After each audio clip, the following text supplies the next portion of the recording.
আমি নিয়মিত নামাজ পড়ার চেষ্টা করি, কিন্তু মোবাইলে নাটক সিনেমা দেখতেও ভালো লাগে, মাঝে মাঝে দেখি। প্রশ্ন হলো, আমার নামাজ আল্লাহ তাআলা কবুল করবেন কিনা? ভাই, নামাজ হয়ে যাবে ফরজ যদি ঠিকঠাক মতো করেন, কিন্তু আপনি নামাজও পড়েন আবার নাটক সিনেমাও দেখেন, হারাম জিনিসও দেখেন, এর মানে হলো আপনার নামাজটা ঠিক মতো হচ্ছে না। নামাজ যদি খুব ভালোভাবে হয়, তাহলে অন্যায় অশ্লীল কাজ থেকে নামাজ আপনাকে কি করবে? বিরত রাখবে। যদিও আপনার নামাজ ত্রুটিপূর্ণ, তারপর আপনি নামাজ ধরে রাখবেন।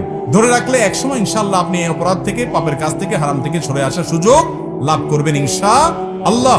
আপনাকে ট্র্যাকে থাকতে হবে, চেষ্টা ছাড়া যাবে না, চেষ্টা থাকতে হবে, একসময় আল্লাহ তৌফিক দিবেন।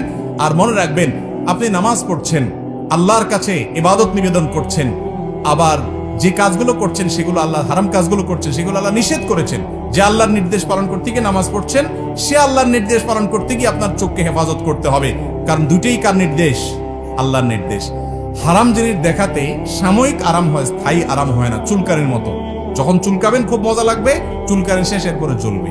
আর চুলকানির সময় যদি না চুলকায়, একটু ডলে ডলে চুলকানিটা থামাইয়া দেন, তাহলে দেখবে না, জ্বলবে না।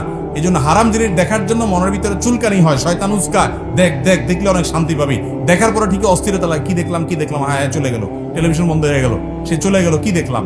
আপনার মনের ভিতরে অস্থিরতা আরো বাড়ে, কখনো মনের প্রশান্তি আনে না, এগুলো মানুষকে অশান্তি করে। আজকে যুবকরা ডিপ্রেশনে ভুগছেন। কেন ডিপ্রেশনে ভুগছেন? ভোগের যত আইটেম আছে দুনিয়ার, সবই তো আপনার হাতের না গেলে কেন ডিপ্রেশনে ভুগছেন? কেন আত্মহত্যার প্রবণতা বাড়ছে?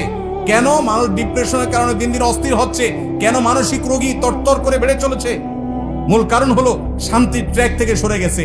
শান্তি ভোগের মধ্যে নাই, শান্তি নাটক সিনেমায় বুধ হওয়ার মধ্যে নাই, শান্তি মাদকের বোতল হাতে নেওয়ার মধ্যে নাই, শান্তি জেনার মধ্যে নাই, শান্তি চোখের জেনার মধ্যে নাই, শান্তি দুনিয়াতে ভোগ আনন্দের মধ্যে নাই।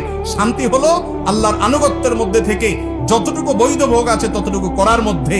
যে ব্যক্তি বিবাহের মাধ্যমে তার যৌন চাহিদাকে পূরণ করে এবং হালাল পথ ছাড়া হারাম পথে যায় না, আল্লাহ তাআলা তাকে শান্তি দেন। যে অশান্তির পথে যায়, হারাম পথে যায়, অবৈধ পথে যায়, আল্লাহ তাআলা তাকে শান্তি দেয় না। এই জন্য একের পর এক দেখবেন চেঞ্জ করতে থাকে তার লাইফ পার্টনার, কিন্তু শান্তি কোথাও পায় না, ডিপ্রেশনে ভুগতে থাকে। আল্লাহর কসম, এই দুনিয়াতে ভোগে আল্লাহ শান্তি রাখেন নাই, ত্যাগে শান্তি রেখেছেন, আল্লাহর নির্দেশ মানার মধ্যে শান্তি রেখেছেন। আলা বিযিকরিল্লাহি তাতমাইন্নুল কুলুব।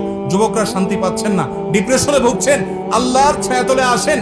আমি শপথ করে বলছি, আপনি কোরআন হাতে নেন, কোরআন বুঝেন, আল্লাহর সাথে কথা বলেন, নামাজে দাঁড়ান, দীর্ঘ সময় কথা বলেন, সেজদায় গিয়ে আল্লাহর সাথে কানাঘুষা করেন, ভোর রাতে উঠে দোয়া করেন। আমি শপথ করে বলছি, আপনি যে শান্তি পাচ্ছেন, পৃথিবীর কোনো মিলিয়নার, কোনো বিলিয়নার সে শান্তি পায় না, সে শান্তির ধারে কাছেও যেতে পারে না যদি আল্লাহর আনুগত্য তার মধ্যে না থাকে।